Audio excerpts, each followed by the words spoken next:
Liam, how hard is it to train dogs to be less hostile? So obviously, Liam, I would need more information and what your definition of hostile is. That's a pretty broad spectrum. And without knowing the dog or the environment or the handlers, it's challenging. However, I'll be general about it. So Liam on TikTok is asking how hard is it to train dogs to be less hostile. So, there's a lot to that, but first and foremost, you have to start working your dog and making sure that their obedience foundation is solid. And you want to do that in low distraction environments. So for instance, you want to make sure that your dog is 100% reliable in your living room, for instance. And then you're going to make sure your dog is 100% reliable in your yard. And then you're going to make sure that your dog is 100% reliable maybe out in front of the house or a house or two down or on your street, whatever the case may be. And you have to achieve that reliability in low distraction environments, and then you start improving your obedience reliability in other environments. And obviously leash handling comes into play. I'm not sure if you mean like visitors coming into the house or out in public, but you always have to start simple and make sure that your dog's obedience is reliable in low distraction environments. As far as the use of the word hostile, I don't know if your dog has a bite history or not. Where are you? There you are. So there's a lot that goes into that. You're welcome to send me a DM and offer some more information. I could always reply back with a video. But generally speaking, we want to always start with our obedience foundation to make sure that our dog is reliable, not just with obedience commands, but that our dog is obedient with us around the house. Like if you don't have 100% reliability in the house, forget about outside and distractions, or forget about when there's a potential trigger walking into the house, so to speak, like a stranger or a guest. So that's where I would start, but feel free to DM me some more info. I'm happy to reply to you with a video reply. Okay, Howard, my dog will not go on pads. She's 4 years old. So I am 100% against wee-wee pad training. That's just me. I prefer to housebreak dogs. Now, granted, I've had Shih Tzus in the past, and we would wee-wee pad train them, especially when they were young, but ultimately wean them off of wee-wee pads. And then when they got older and geriatric, we had to reintroduce wee-wee pads because they were just too old to make it outside sometimes. It's happened with our pit bulls too.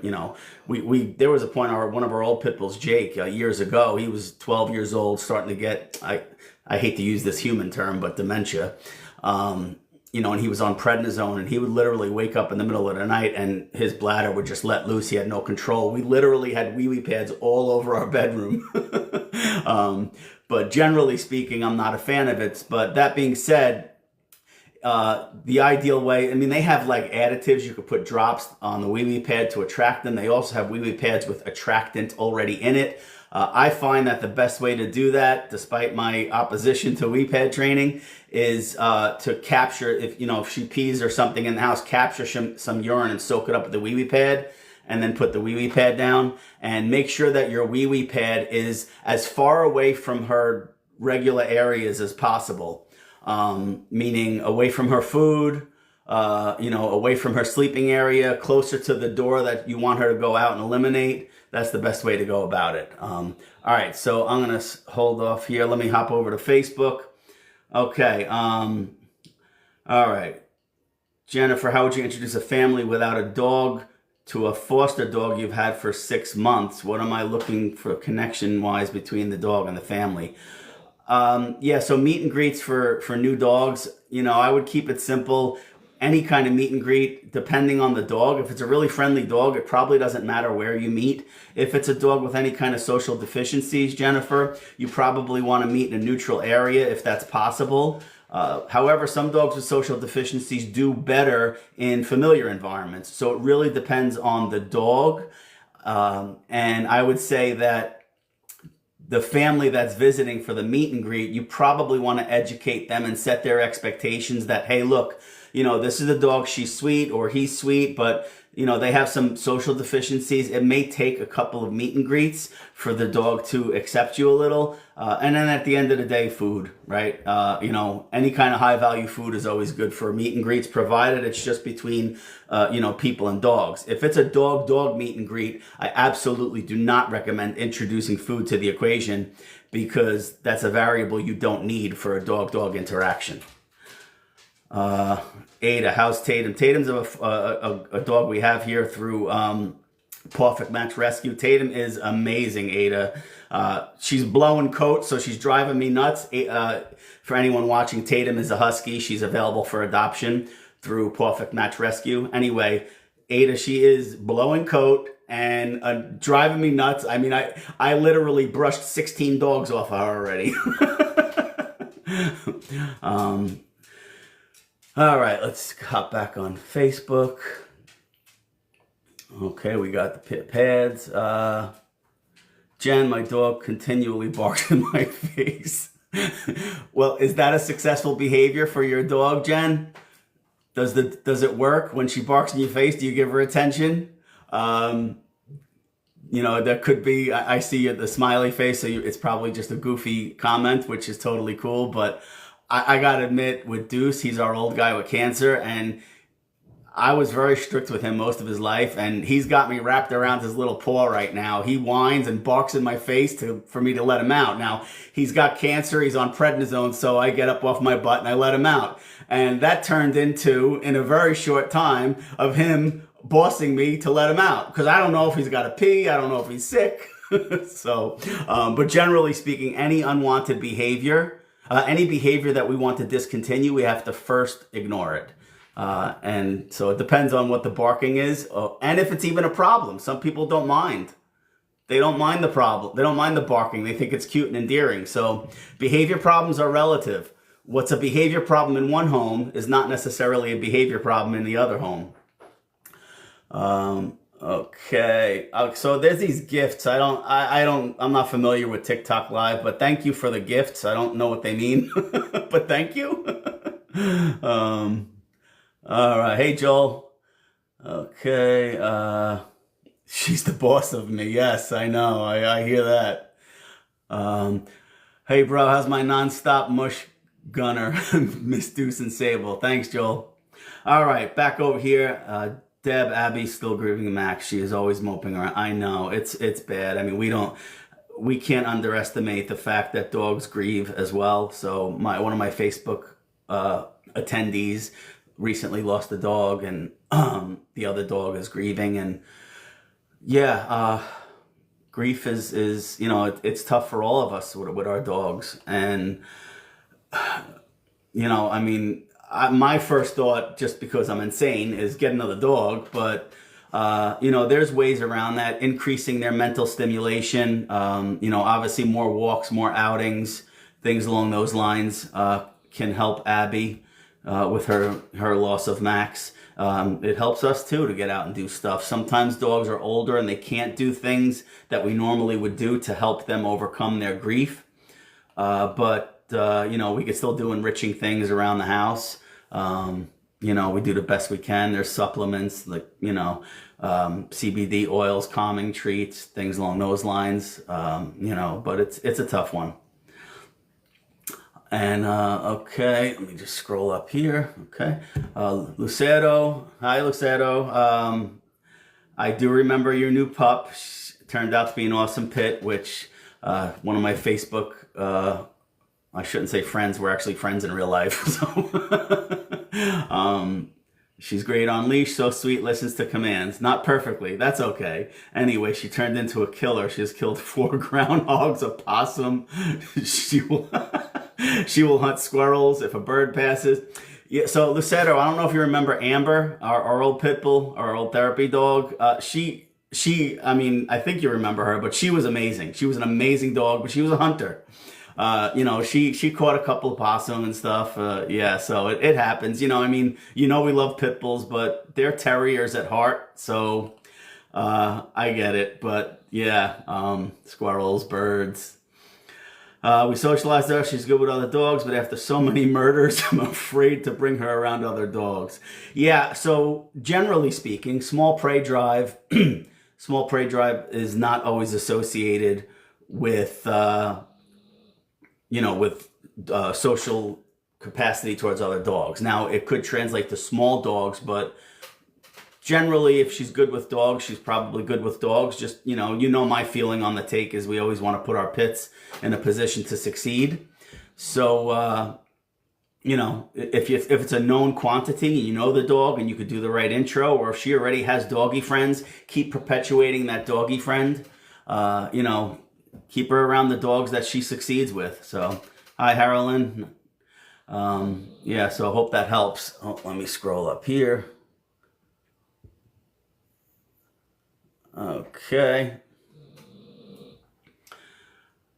You do remember Amber. Good. Yeah, so anyway, again, my first TikTok live, and I've done Facebook and YouTube in the past, but I just wanted to do TikTok. So I got my Facebook down there, and TikTok's up there, so that's why my eyes are toggling back and forth, but it's all good. Of course, Lucero, anytime. And I really like to know what these gifts are. I don't know. I got to figure out TikTok. I'm Gen X. I'm old. All right, let's see if did I miss anyone? I don't think so.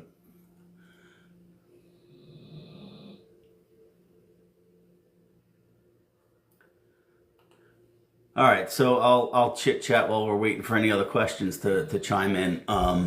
Recently, I was helping a follower on TikTok with their new pup, transitioning them to raw. So last I heard, it was going really well. It was a young American bully, and the transition went smoothly. If anyone knows, obviously I'm a huge proponent of raw feeding.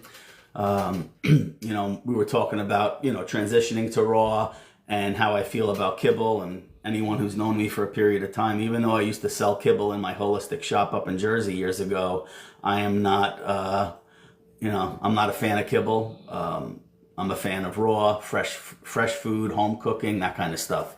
But it was really good because I love when people get their dogs on a good diet young. Then you don't have to worry about later years and transitioning. And the reason why I'm bringing that up is because I see a lot of comments both on Facebook and TikTok when I watch some videos, and there's a lot of canine nutrition people that are against raw food, and I don't understand why. And that's more of the nutrition aspect of it. Let me scroll down here. What's this? Okay. Oh, what the hell did I do? Okay. Harolyn, you're a Xennial, you can relate to being old. yeah, generation AOL, you've got mail. What's my view on dogs on a plant-based diet? All right, so dogs on a plant-based diet, I think it's animal abuse. Despite what people try to make others believe, dogs are still carnivores. Now, they're facultative carnivores as opposed to cats who are obligate carnivores. So a facultative carnivore means they could subsist on other foods, but they thrive on a meat-based diet. So I'm not a fan of plant-based diets. The fact that a dog can live on a plant-based diet it's great. And, people say, oh no, dogs are omnivores. Dogs are not omnivores. And they're just not. Remember, dog food is only about 80, 90 years old, right? And it's only about 40 or 50 years old when it really started going, mass distributed, maybe 60 years old now. I forgot it's 2025.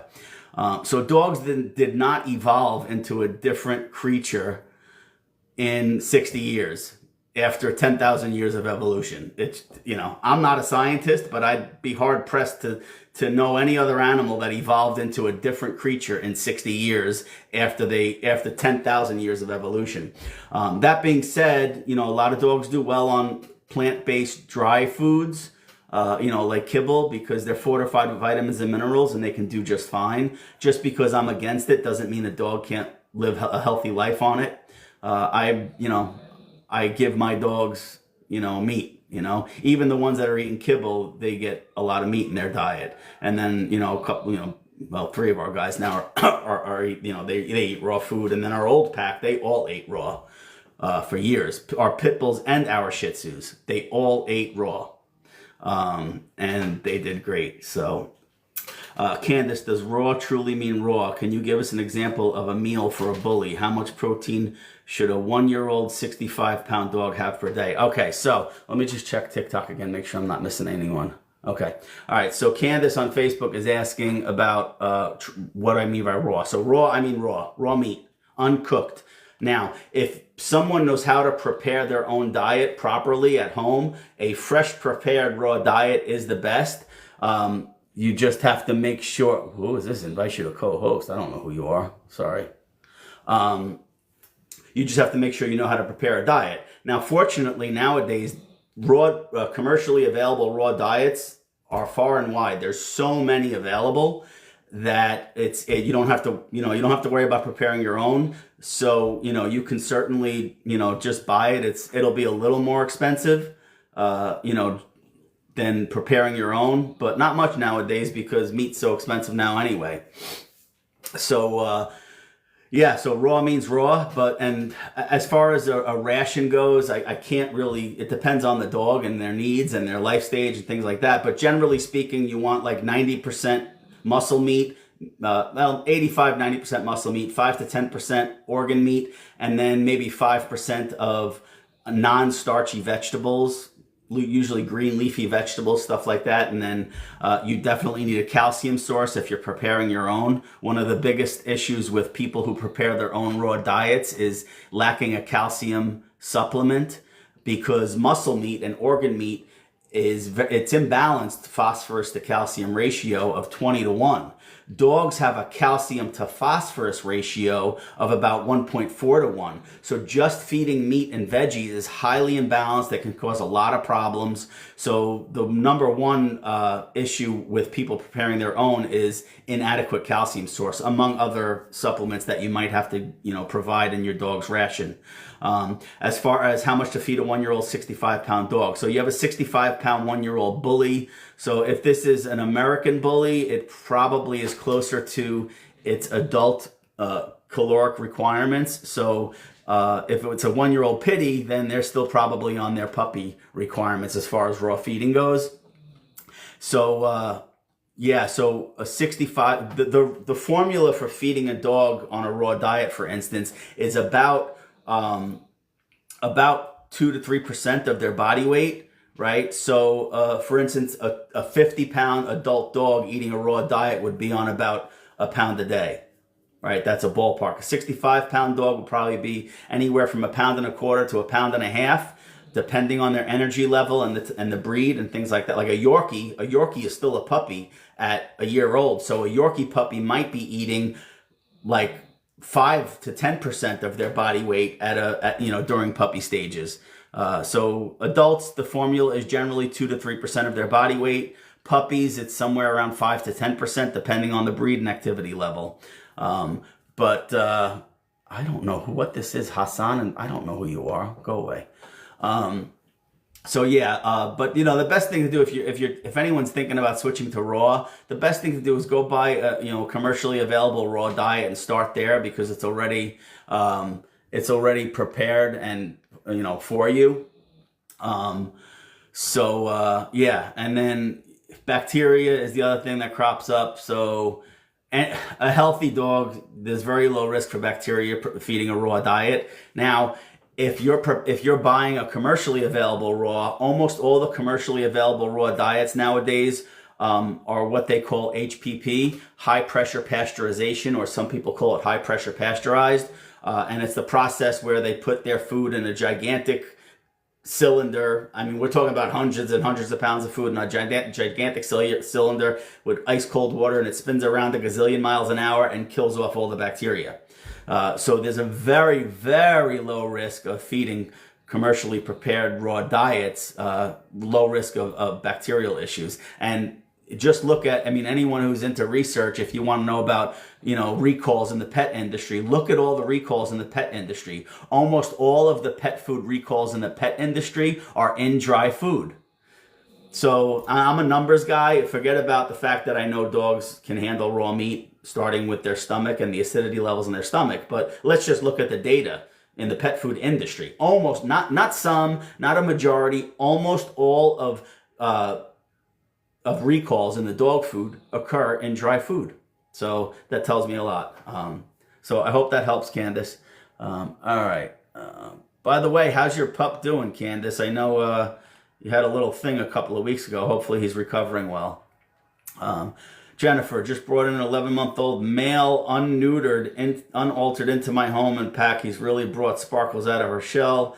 This male puppy keeps fighting with Sam twice. I've noticed some resource guarding. I want to introduce Weston to Nala so she can straighten him out. What are my thoughts? Yeah, so you got a lot going on in your home, Jennifer. I'm not sure how long the new pup is there. So for my TikTok people, the actual training client in person asking me about a new foster addition to the home. So that's what I'm talking about here. You know me, I always want to put dogs in a position to succeed. I would say, you gotta manage for right now. Manage the new puppy and Sam. Don't give the puppy opportunities. Plus, Sam's old and he don't really need that shit. I love that big boy. I would say right now, you have something positive and successful that's working with the new puppy and Sparkles. I would keep doing that for now. Don't bite off more than you can chew. Keep it simple right now. And obviously next time I come up, we could always, start more integration. But, Sparkles needs a lot of help too. So if that new puppy is helping Sparkles, keep that going, and that will help the new puppy with that pup's social confidence. All right, so, okay. Jen, cancer risks of a staffy, unaltered male that is 7. All right, so we have a cancer risk question on TikTok. So I'm not a vet, and I can tell you right now, when it comes to unaltered animals and cancer, every single vet will say castrate your dog. It will stop them from getting cancer. And again, I'm a numbers guy. That's just false. And I'll tell you why. Is all the studies that they cite, not a single one of those studies, those cancer studies with neutered dogs versus intact dogs, none of those studies have variables like their vaccine schedule, what kind of chemical toxic topicals that dog has gotten on their body, any other congenital issues, and dogs like us, they have congenital issues in their lineage. So none of those variables are considered for, towards those cancer studies. And if we, again, just looking at the data, we don't have any data to draw any conclusion in that regard. I could tell you the other thing is that we're up to like 55% of all dogs get cancer at some point in their lives. And that's altered or unaltered. That's crazy. I'm in rescue, so I'm a huge proponent of spaying and neutering. From a holistic standpoint, it's always better to wait. Now, being that the dog is 7, there's nothing wrong with neutering a dog of that age. Years ago, 20, 30 years ago, 7 was too old to get fixed. Not anymore. It's a pretty easy procedure, obviously. Spaying is a little different. That's a true surgery. But yeah, I'm not saying that neutering a male won't help with cancer. What I'm saying is that the data that they present in quote unquote studies is insufficient to really draw a conclusion because they're not adding those other factors. I mean, how could we not consider vaccines or chemical pesticides that we put on our dogs or in our dogs? How could that not be a variable? Like, I would like to see a cancer study with, like one population that is all natural, right? And then the other population that has more traditional, conventional veterinary care, like heartworm all the time and chemical topicals and annual vaccines and all that crap. Like, I would like to see that kind of study. It's probably too cost prohibitive. And, at the end of the day, just neuter, 7-year-old dog, especially a staffy, is still a very capable animal. So at minimum, neutering will help take that sex drive off. So that might help, but they plan to wait. At 7 years old, what are they waiting for? If they already made the decision, they should just neuter the dog. What are they waiting for, But I that's a whole nother thing. Anyway, Let me just scroll here. Okay, you're welcome. That was Jen on TikTok. All right, Candace, he's off steroids again. So okay, good. Will not let me wash his ears. Yeah, that's tough when the ears are tough, especially if they're in discomfort. All right, Harlan. Since Harry's special needs, a former vet fixed Harry to prevent cancer and possible roaming. Yeah, again, the prevention of cancer and neutering, there's just not, the studies don't have all the data. Like, I don't know, I don't see how you could have any kind of cancer study and not consider toxicity. And if we're considering toxicity, annual vaccines, chemical pesticides, all that stuff has to be part of it. Possible roaming, absolutely. Yeah, you take the sex drive away, and that's, most dogs, they're not going to hop a fence. They're not going to dig under a fence if there's no sex drive. So from that standpoint, certainly a good point. So yeah, but I don't know. I'm not saying that neutering and spaying doesn't prevent cancer. I'm just saying that the studies that they cite are insufficient. So, but you'd have to talk to the people who do the studies, and those people who do the studies, they're probably in the pharmaceutical industry. But anyway, I digress. All right, let me check up here. Make sure I didn't miss anyone. If I missed anyone, I apologize. I have no idea why I decided to do TikTok and Facebook simultaneously, but I did because I'm an idiot. Yeah, so if I missed anyone, please DM me and I'll try and get to you as soon as possible. Let me just scroll here, make sure I didn't miss anything.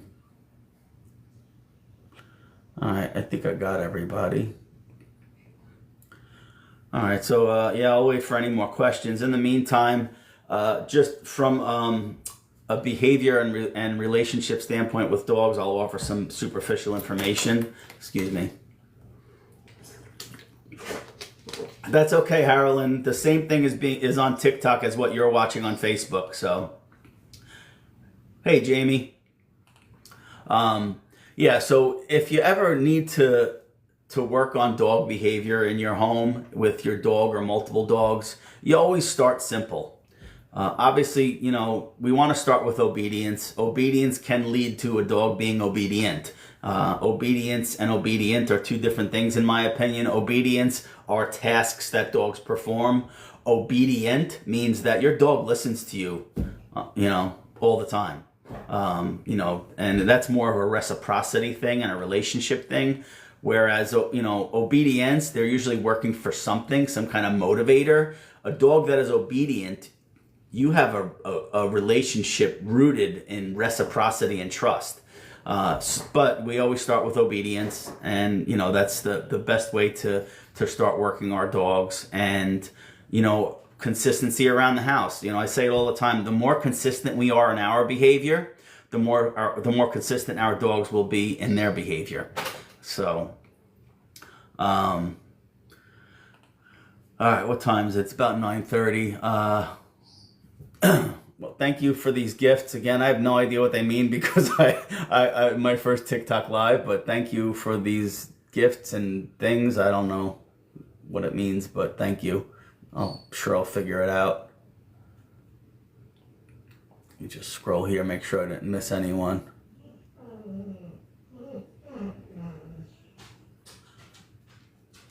Alright, I don't think I missed anyone there. Let me scroll here. Hi, Ruth. Yes, I will see you Monday. One of my Facebook friends, but friends in real life, is also a client, and I'm visiting her Monday. She has a new foster pup. Seems that Ruth always has a new foster pup.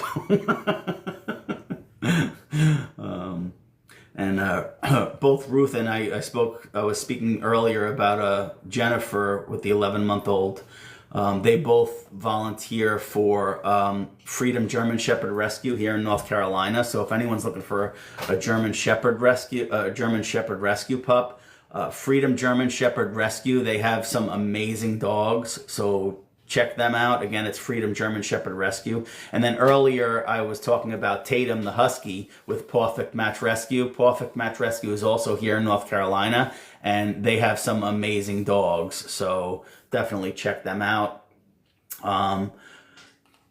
Okay. All right, Jamie, any advice on dogs that are overly excited on walks tends to want to attack my other dog on a walk as a result? She actually bit me in the process. All right, so Jamie is asking on Facebook about overly excited dogs, and what she's referring to is dogs that are redirecting. So sometimes dogs will redirect on their handler because it's just them and they're human. If it's multiple dogs, then dogs, they can potentially redirect on each other. So first things first is you have to walk the dogs individually. Okay, just like I mentioned earlier about obedience, I'm not sure if you were on or not, that obedience has to first start where distractions are low. So let's walk one dog first and get that dog's walking etiquette more reliable, and then you walk the other dog individually, get that dog's walking etiquette more reliable, and then you introduce them together and you work them in that regard over the course of time. However, there's a lot that goes into it, like how do you start the walk? I mean, I know one of the biggest issues and the most common issues people that have dogs that get overly stimulated on walks is how do they start the walk? They go, oh, you want to go for a walk? And they get the leash out and they get their dog all excited. So their dog is like spiking before they even open the front door, right? So now you're starting the walk at this overstimulated state of mind. You don't have a chance in hell. So the main thing is that getting that leash on and the collar on or your harness or whatever has to be it has to be as benign as possible. You don't have to say any kind of crazy, oh, you want to go for a walk? You want to just grab the leash calmly, go to the front door, make them sit. Make sure, and again, we're doing one dog at a time initially. Let them come down a little bit and calmly leash them. Make them sit and wait. Open the front door. Do not let them out of that front door if they spike again. Settle. And then start that walk in a lower state of mind, a lower stimulated state of mind. They're still going to be happy they're going on a walk. And then I like to start, especially dogs that have leash issues, is to make every walk a working walk where, they're sitting periodically, you're doing obedience on the walks, your focus commands or watch me or look at me, whatever your command is. I have working walk videos on my YouTube channel and my TikTok.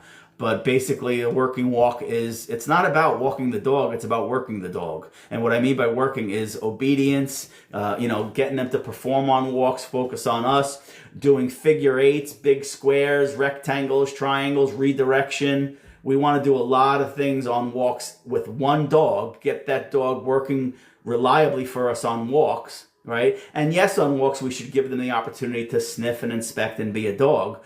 But by and large, we want the walk to be about work, right? And you'd be surprised how quickly your dog will start focusing on you. Once you get one dog, more reliable, it's not going to happen overnight. Then you start adding the second dog. Then you start working the second dog and the first dog together. And it may have to be one handler per dog initially. So you could start working them at a comfortable distance where each handler can address each dog's needs before you start walking them together. And then obviously, breed, obedience, overall behavior levels come into play. But if you have something more specific, you could always DM me and I'd be happy to talk about it. And make sure I didn't miss anybody on TikTok. I don't know what this Facebook message means. Keyframe too late. I'm guessing my video's coming across crappy. Who knows? All right. Well, if nobody has anything else, I'll give you all a minute to chime in real quick if there's no other questions. Again, anything dog training, dog behavior, dog health, dog nutrition, dog rescue, you name it. I'll give you another minute to chime in. I'll take a swig of water.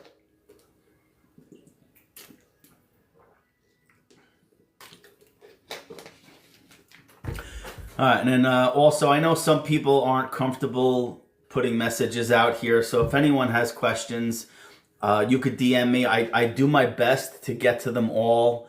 So just bear with me if you do. Oh, we've got one more. How can I get my dog to stop jumping? Oh, well, let me do the easy one first. All Things Crypto. All the books on Amazon. Yes, All Things Crypto. All my books are available on Amazon. You could just search Jeff Coltonback on Amazon, and you should get to my author page. Dexter, how can I get my dog to stop jumping? All right, so Dexter, obviously that's another very general question. So our first line of defense with any physically escalating behavior like jumping is to try to ignore it. Okay, and when I say try to ignore it, I mean ignore it. First, we have to stop inadvertently rewarding any behavior. And a lot of times jumping is a learned behavior at an early age because the dog gets something out of it. And I don't know if you've seen any of my other videos, but dogs don't view behavior as good and bad. Dogs view behavior as successful and unsuccessful. So if jumping is a successful behavior to the dog, they're going to perpetuate that behavior and they're going to get better at it, right? So even if we just glance and make eye contact with a jumping dog, that could potentially validate their jumping. We could talk about corrections, but without knowing the dog and the handler and the specific situation and the type of jumping it is, I'm not going to recommend just correcting a dog. My first line of defense with any behavior that I want to eradicate is to ignore it. Don't look at them, don't talk to them, no eye contact, don't touch them, nothing. Just walk away. Now, if you walk away and you have a herding dog, they might bite your ass a little bit or your ankles, but generally, if you ignore that behavior, it should subside. And then if it spikes again, then you can, teach them an off command where, an off command, which it should sound like a correction, off. Good girl, good boy, right? And what I mean by that is we give that firm off. Again, this is after a period of ignoring the behavior. And then they attempt to jump. We teach them an off command. When we teach a dog an off command, in our human mind, we're teaching them off to get them off. How dogs learn that behavior is that when all four paws hit the ground, we reward. So off to the dog, what they're learning is that off means all four paws on the ground. So it translates to they're jumping on people or furniture or the counter. Off means off. It's the same thing. It's all four paws on the ground. But first line of defense is to make sure that you're not inadvertently rewarding the behavior. And if you're trying to correct it with the, hey, get off, that's not going to do it because that sounds a lot like good girl, right? But first line of defense is to make sure that you ignore unwanted behavior, specifically jumping. Again, if there's a more specific situation or if you want to send me a video and DM, you could certainly do that. I'll look at the video. Howard, let me hop over here. Harlan Sampson, according to what I've Googled, dog food that has meat have salmonella. Is that true? Harlan, salmonella grows on any food matter. Lettuce, tomato. I mean, just look at the human food industry. There's more salmonella recalls than anything else. As far as meat goes, look at dog food in general, and the majority, practically all, not the majority, practically all salmonella recalls in the food industry occur in dry food. And I'm guessing your question about meat is about raw meat. So here's the thing: is if I'll do this real quick because I got to go soon, but. So let's just say that a healthy dog that's eating a raw diet ingests raw chicken that has a little salmonella on it. You will never hear about it because the dog will probably get a little sick. And the reason being is from a chemical standpoint, the pH level in a dog's stomach is about 1.8 pH. The optimum range for salmonella to thrive is about, 3.8 or 4.0 pH. So it's chemically impossible for salmonella to survive the stomach in a properly fed, healthy, raw-fed dog. And because what happens in the stomach is the stomach churns the food over time. As the stomach is churning food, it's elevating the pH levels over time to prepare it to be sent into the small intestines, so the rest of the system can process it. In order for food to get into the small intestines, the pH has to elevate, so it takes a little time. When dogs eat a plant-based or a kibble-based diet, it actually expedites the process of elevating the pH. That's why a lot of dogs that eat salmonella type of dry dog food get sick, because that salmonella ultimately makes it out of the stomach. A healthy, properly fed, raw fed dog, they are much lower risk. But at any rate, salmonella is anywhere. I mean, it could be anywhere, so it's not just meat. So, and any type of feeding, we should be hygienic. I mean, washing meats, washing fresh foods that we're preparing for our dogs. We want to be hygienic, just like we're preparing our own. I mean, you don't leave, chopped meat or chicken out on the counter for 12 hours and then cook it and eat it. You take it out of the fridge and you cook it. You wash it and then you cook it. So, good sanitary practices, regardless of what type of food, is always a good thing. So, all right, let me just scroll this here. JS Natural, oh, thank you for the follow. Dexter, you're welcome, Dexter. If you have video of the jumping, please, feel free to DM it to me and I'll take a look at it. And, the breed helps too. Like, if you have a Yorkie and they're jumping on your shin, you'll probably never fix that. If you have a 85-pound lab that's jumping and launching at people's midsections, then yeah, we have to address that. All right, let me scroll up here.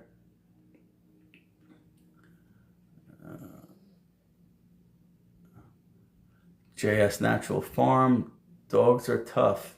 I'm not sure what that means, but some dogs are tough to train, and dogs are just tough, resilient sons of guns, if that's what you mean too. He's a cattle dog. Yeah, okay, so ignoring and walking away, Dexter, you might get nipped in the ass or the ankle, but not a big dog, so depending on your physical capacity, you may be able to successfully just ignore it, even if you have to stand still and stare at the ceiling and you wait for the behavior to subside before you engage. Yeah, okay. Yeah, cattle dog.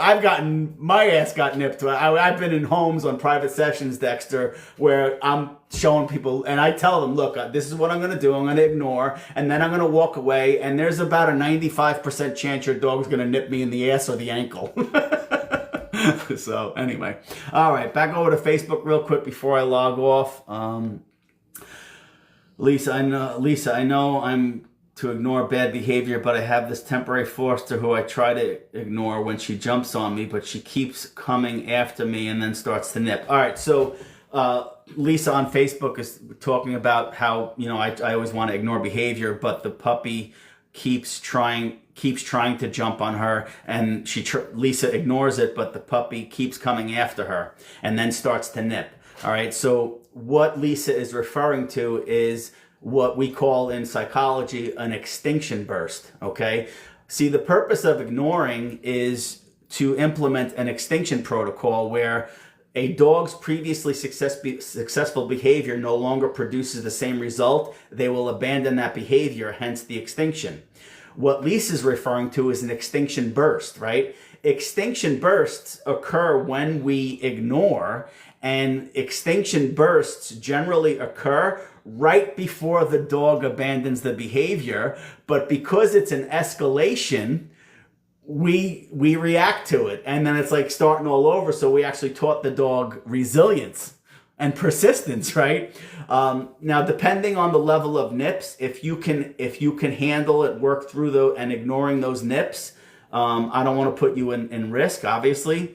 But if you can work through that escalation and those extinction bursts, on the other side of that, the dog will start abandoning it. And when I say abandoning it, it doesn't mean they let go of it altogether. It means in that instance of the jumping and the nipping, they're like, oh, this isn't working. And then they kind of get disconnected, they get distracted for a second, and then you engage and start doing obedience, right? So the repetition of that whole scenario will teach the dog, number one, jumping and nipping doesn't work. Number two, relaxing and going on to something else is a more desirable thing, right? So, and that's, we could talk about correction and stuff, Lisa. You could always call me or text me, depending on the dog's age and, overall behavior level. We could talk about that, but you're probably very close to the dog abandoning that jumping and nipping in each interaction, if you will.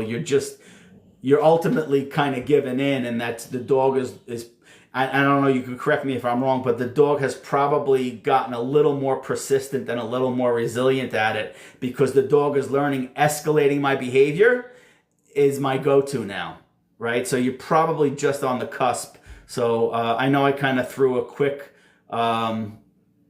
education and extinction at you all, but good morning, Rhonda. Nice to see you on TikTok. Thanks for joining.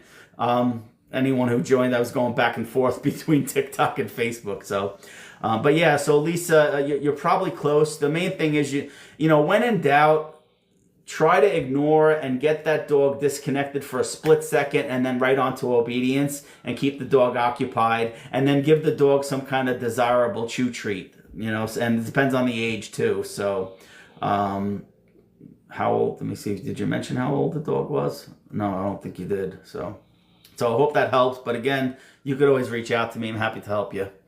All right, let me just check this out.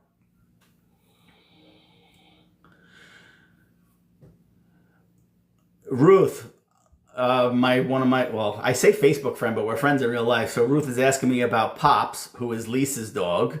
Pops was here for my enrichment program a while back. Ruth, I'm all into Pops. I love Pops. I see Pops TikToks all the time. Lisa shares Pops all the time. I see them playing. I love it. See them playing and walking. She's a demon, 2 years old. Oh boy. All right. So the puppy that we were talking about just now with the jumping and nipping, Lisa got back to me on Facebook that she's 2 years old. All right. So the silver lining there is that she doesn't have puppy teeth. Because those puppy teeth, son of a bitch, they are sharp. That's the hardest thing to ignore is puppy mouthing, because they're like shark teeth. So, but yeah, give the ignoring try. Ignore and redirect. Ignore and redirect. That's kind of your foundation of what you want to try to establish with her right now. All right, let me scroll back up. I hope I didn't miss anyone. Again, if I missed anyone, please just DM me. I'm happy to answer any questions.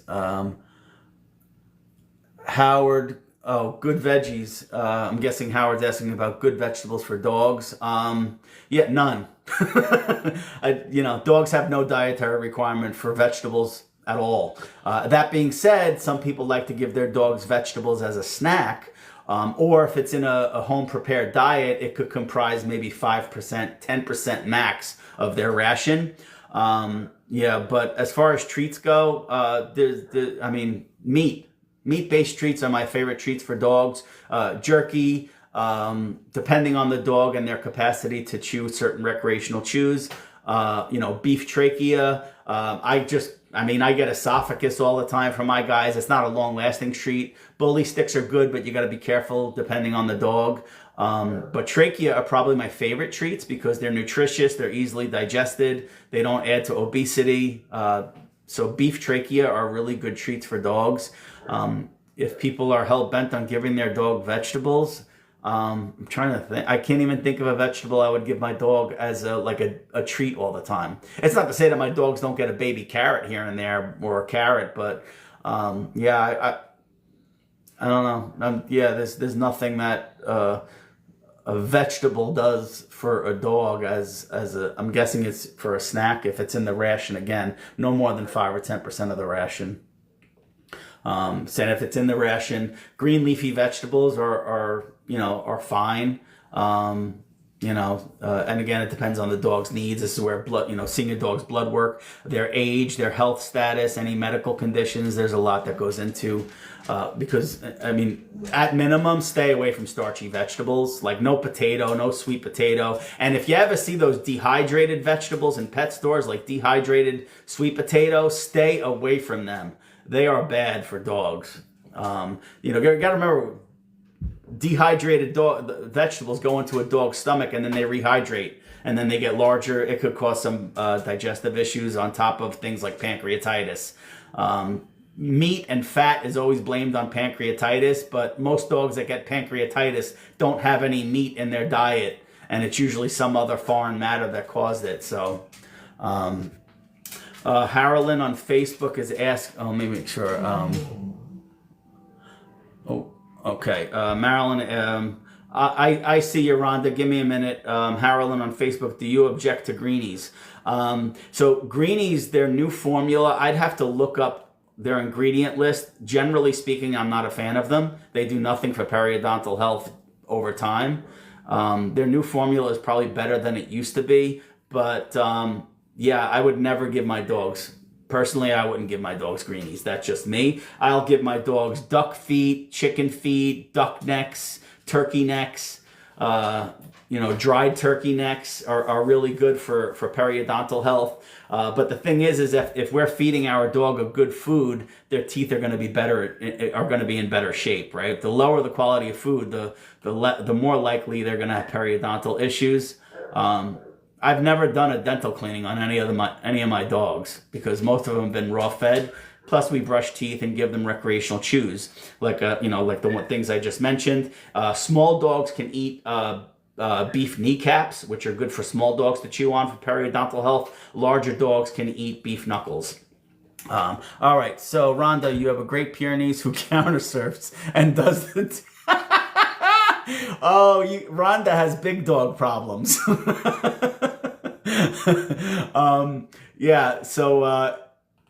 Big dog problems. That you can't really restrict access to those things because they don't even have to jump up. So Rhonda, obviously our first line of defense, obviously my general first line of defense with anything is to ignore unwanted behavior. And if you've seen other videos of mine where I talk about how dogs, they look at behavior as successful and unsuccessful, not good and bad, right? So if counter surfing is a successful behavior, your dog is more likely to produce that behavior in the future, and your dog is going to get better at it, and your dog is going to frequent that environment and that situation to perpetuate that behavior, right? So obviously not having anything on the counter is the simple common sense answer. Not having anything in the sink for your dog to get at is the simple the simple common sense type answer, which I'm sure you do to the best of your ability, but we're human, life gets busy, sometimes we leave something on the counter. So every time your dog gets something successfully off the counter or out of the sink, right? Think about it, why do dogs sit? Right? Dogs sit because when we teach them sit, they get a treat at the end. So they're more likely to reproduce that behavior in the future. After several repetitions, your dog starts offering a sit, right? That's the same kind of learning behavior when it comes to counter surfing. All it takes is one filet mignon to be snagged off a counter for a dog to learn that counter surfing is a successful behavior, right? So you could do the best you can with either restricting access to those areas. Obviously, do the best you can with, not allowing the dog access. Even if you have to put a baby gate up initially just to restrict that, you can. And then the number one thing is supervision, right? So if you don't see it happen, number one, the dog learns that's a successful behavior all on their own. And number two, if you don't see it happen, you can't correct it. If you see the dog approaching the counter, no, leave it, whatever your command is, stepping in front and herding them away, you can manage it. But so there's a lot of layers to that. I mean, you're welcome to DM me with more information, and I can speak more specifically about that. But at minimum, you have to restrict access and stop the bleeding, so to speak. And then obviously there's a whole slew of boundary and impulse control exercises that you could do, to make sure that the dog understands that it's not acceptable behavior. But if you're not there to supervise it and the behavior keeps occurring, again, not only will it keep occurring, the dog will get better at it and will become a consistent, successful, reliable activity for the dog. Okay, let me scroll down here and make sure I didn't miss anyone.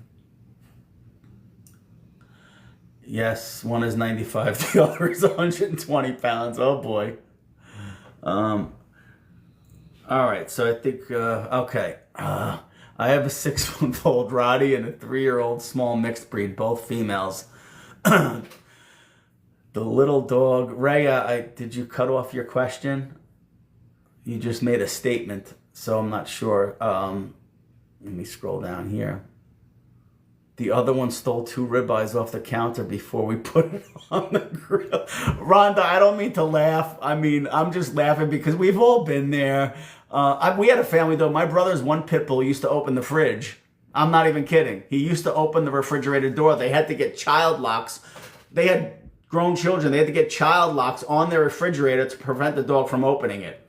And the dog opened the fridge once, and I think took a rack of ribs out of there once, and that was it. They had to, oh, what the heck happened? My live will end? Oh, let me do that. Unable to verify. I don't know why this is saying my live will end. Hold on a minute. Oh, okay. Maybe it won't end.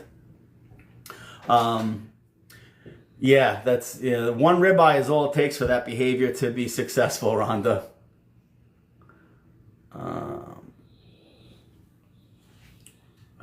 It's cut in half. How do I fix? Ray, I missed your question. Let me scroll up here.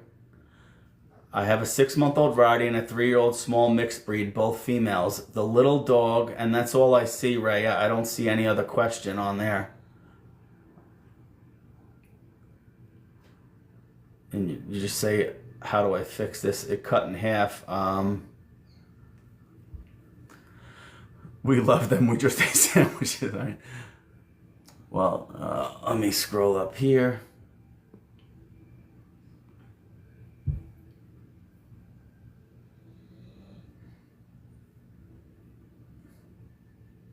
All right, Ray, I'm sorry if I'm not seeing the full question. I do apologize. I could be missing it altogether. I mean, there's times I ask my wife where the ketchup is because I can't find it, and then we open up the refrigerator door and the ketchup's right in front of me. So.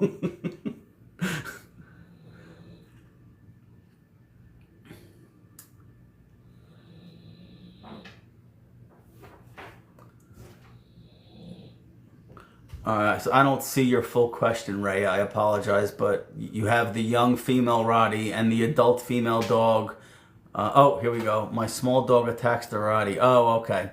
Yeah, okay. So, Ray, you definitely have some same-sex issues going on in all likelihood, and the small adult is certainly going to try to assert herself over the Rottie. The size doesn't matter.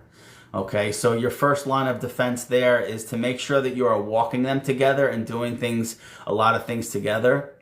Make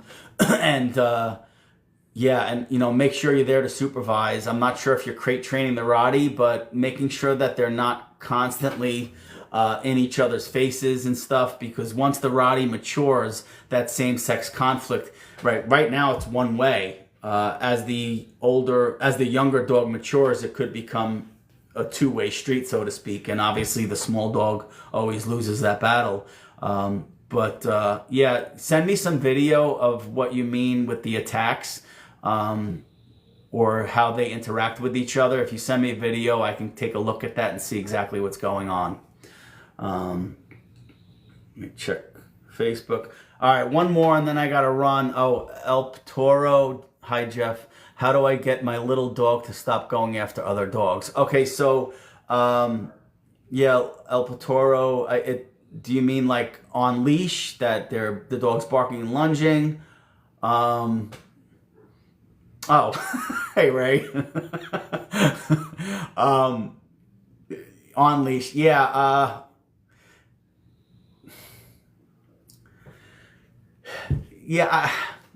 You know what to do, Ray. You probably got to take control of that walk a little more. And if you're going to kind of correct or redirect the dog, the main thing with leash reactivity, and this is in general for anyone watching, specifically for Ray, is if we correct or redirect the dog with the leash, a lot, especially a lot of the new, I call them new age foofy trainers, they have a problem with corrections. And the reason being is a lot of trainers, and I used to be one in the 90s. I was all yank and crank. I'm not that person anymore, partly because I've evolved, but I also understand dogs a lot better than I did 30 years ago.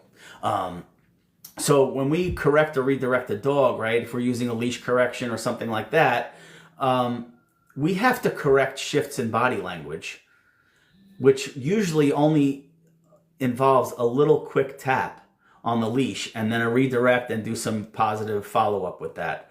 A lot of people, their dogs are already overtly barking, growling, and lunging, and then they're trying to correct, and it's too late. Now you're just adding fuel to the fire. If you correct shifts in body language before the dog spikes, you're helping change their mind. This way, you know, a little or leave it, a little tap, get some high value food out, redirect them more onto you to focus on you. You're starting to change your mind a little bit. Now, obviously, this is a generalization. Each dog is an individual, but that's where I would start, is making sure you're taking a little more control of the walk. You're redirecting before the dog spikes and gets overstimulated and starts overtly displaying, and start working on more solid, reliable obedience on leash.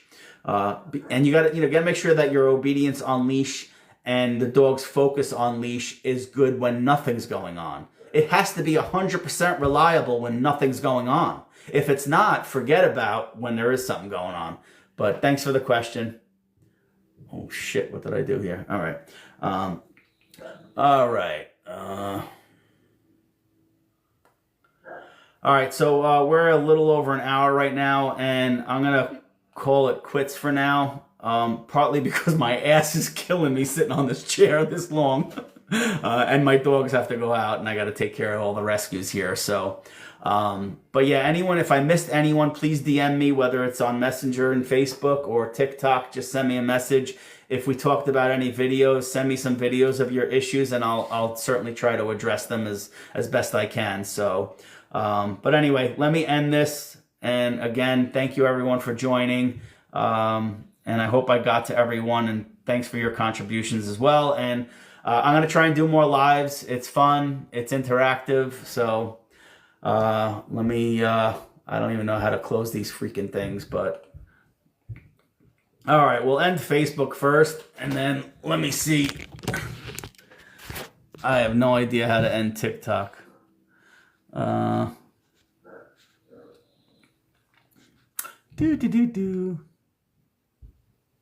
Yeah, I couldn't even tell you how. I guess I just I have no idea how to end this TikTok live. Did I miss anyone? Hit the X, Tio. Thanks, Ray, but I don't see an X. There's no X.